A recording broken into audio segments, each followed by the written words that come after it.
Nadisha in Chicago, and you're watching my channel, Knowledge for Quality of Life.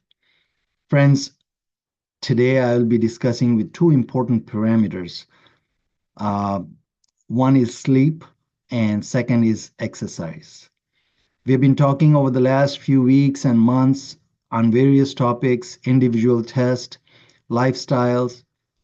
So I have request to all my viewers, all the subscribers, that when you see these individual vlogs, don't try to get the gist completely of overall health picture, but see these each individual vlogs as one tool in the bigger picture.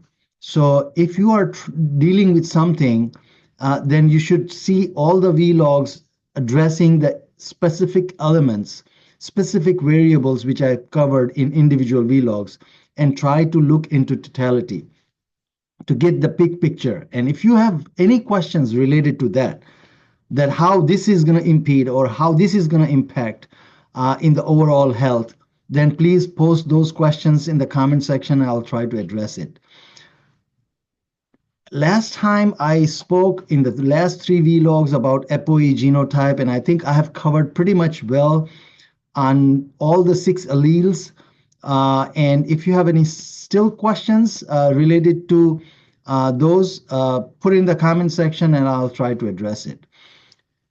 Today's topic is very important in itself. One is sleep. What is the optimum sleep? Sometimes, when we are young, we are professionals. Nowadays, a lot of stress, work environment is such that, we have a lot of sleep deprivation. But how the sleep takes a toll on the body, it's mind-boggling.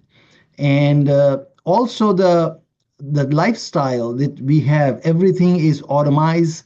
We are less active, even though we go to the gym or do our activities.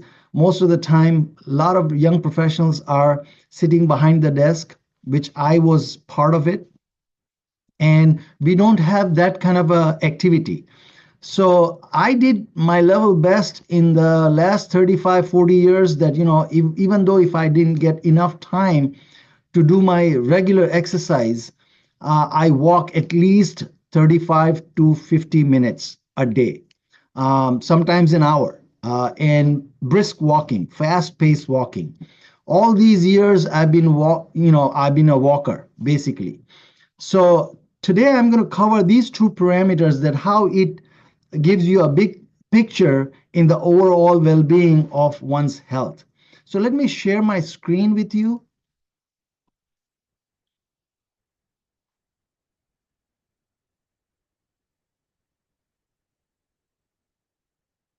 So what you're seeing here is a picture. It says sleep plays a significant role in almost every system of our body. Each and every organ gets impacted. Basically, when we sleep, it has to be a profound sleep, a peace of mind, and all that. Our body is going through the repair mode. And each and every organ needs its own time to go into the repair mode and do certain things. So that's why sleep is very important. And nighttime is for sleep. So insufficient sleep or deprivation of any sleep can affect the overall well-being of one's health in a big time. And the consequences of sleep deprivation may include, but not limited to only these, but just to illustrate some of the concepts here, that it impacts the mental health disorders, immunodeficiency, our immune system gets compromised, diabetes, cardiovascular disease, obesity, hormone imbalances, and pain, etc. So now the question comes that, we know most of the time that, sleep is very important. And sometimes we are professionals and, we get bogged down with work that, we don't get enough sleep. So what the science says, that what the literature says, that what is the optimum amount of sleep? Because I've been talking over the last few vlogs in the past, that there's always a J curve. Means J curve is something that, there is a defined variations between the two variables. One is risk versus the variable which we are studying. In this case, it's a number of sleep hours.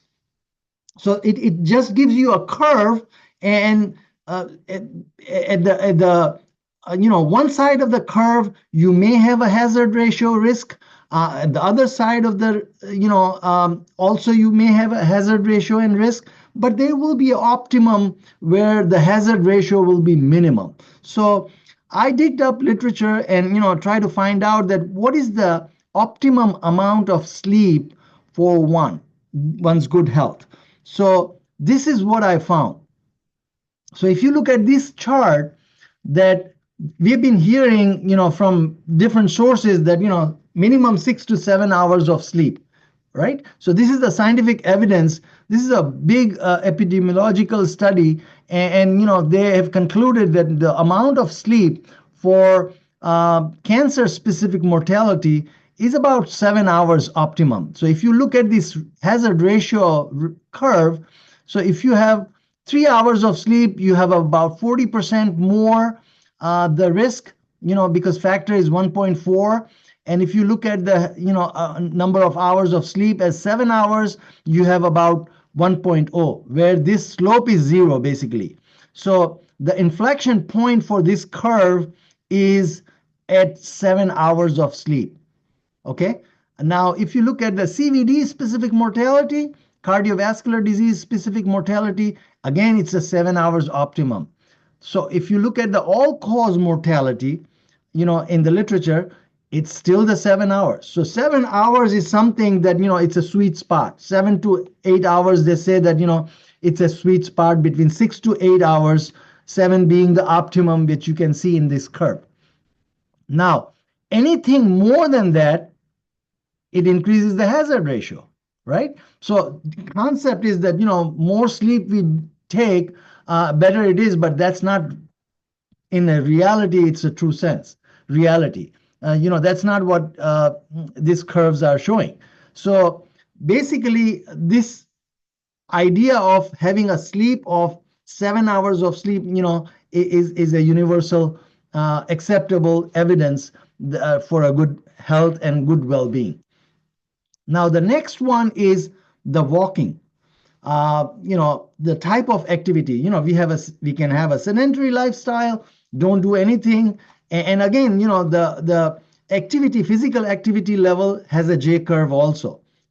If you have a complete sedentary style, doing nothing behind the desk all the time sitting, you have a hazard ratio.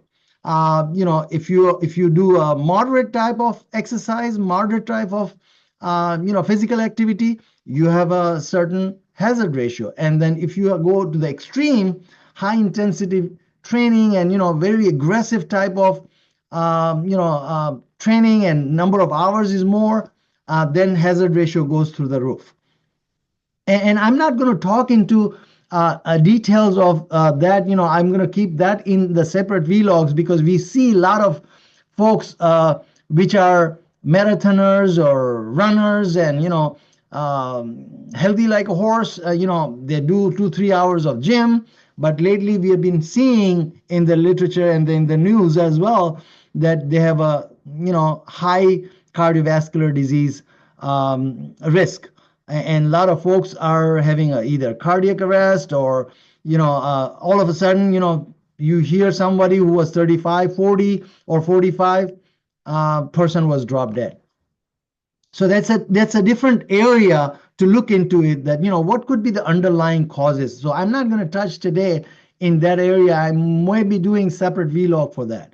But the brisk walking, the moderate exercise, moderate physical activity is supposed to be considered. We have received a guideline that during the week about 150 minutes of minimum physical activity should be there, right? So if you look at that thing, the brisk walking, the fast-paced walking is one of the best which you can achieve with overall good health, and it has numerous benefits.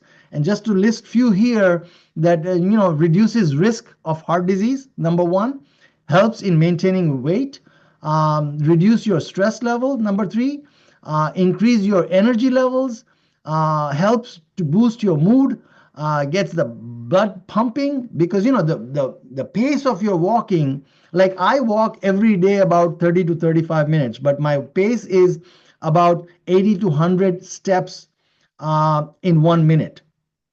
And that's pretty fast walking that my heart is pumping.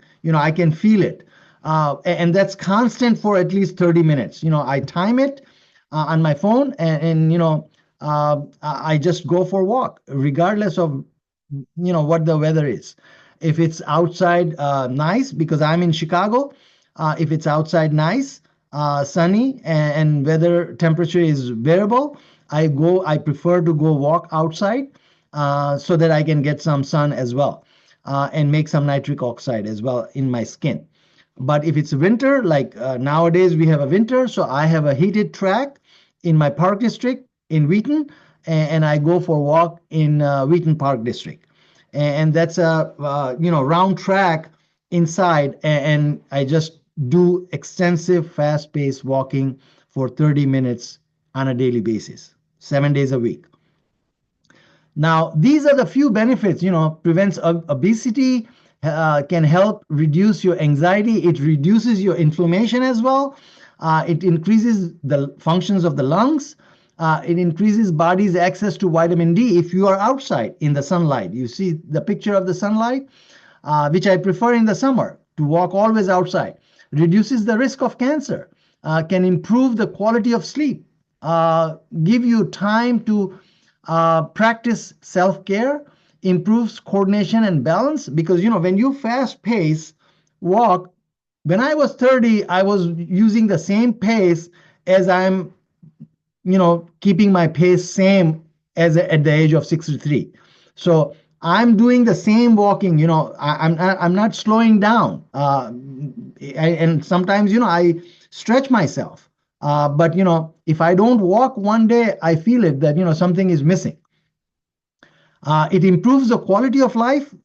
And I'll tell you one example, that I grew up in a family where my father used to walk a lot. People who know my father from back home, God bless him, he lived 102, and he never saw a doctor in his life.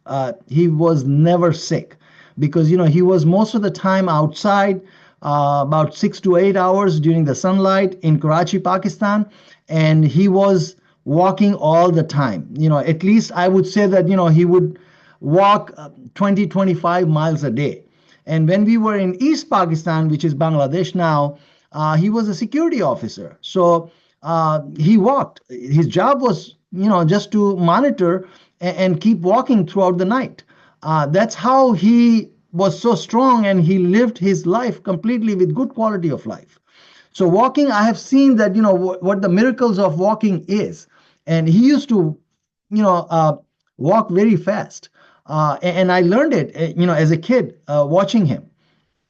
And now science says that, the fast-paced walking, which comes under the moderate activity level, is one of the best. Improve the quality of life, reduces the chance of diabetes, which we saw in the sleep also. So there are some factors which you see here. They are correlating with each other in, sleep and in physical activity of walking. Walking can spark creativity, strengthens bones and muscles, because when you are fast-paced walking, you are impacting the floor with your each step. So that gives you a pounding impact, and it strengthens your joints, and it strengthens your muscle as well. It can improve the blood pressure. Can help boost your immune system. So see, the immune system, inflammation, your diabetes. There are many factors here which is correlated with the sleep also. They say that sleep is so important that if we deprive our body for 1 hour of sleep on a given day, it takes about 2 weeks to recoup the losses which is lost by the health system, our healthcare, our body. It needs body to recoup another 2 weeks for just to make up that 1 hour of sleep deprivation. Okay, so it's so important. So make sure that, let me stop share here. Make sure that, these two elements, these two parameters, sleep, number of hours of sleep, and your physical activity is also pieces of the puzzle when it comes to the healthcare to improve the quality of life. I just wanted to share these two concepts with you. Make sure that, if you are, not finding time to, go to the gym, or find time at least 15 minutes to 30 minutes on a daily basis, get off from your desk, move away, and walk. Walk in such a way that, your heart is pounding, and you're walking briskly, fast-paced walking. They say that about 60 to 80 steps per minute is a good number. If you can stretch it up to 100, that'll be awesome. Hopefully, I'll see you next week with another set of vlog. See you then.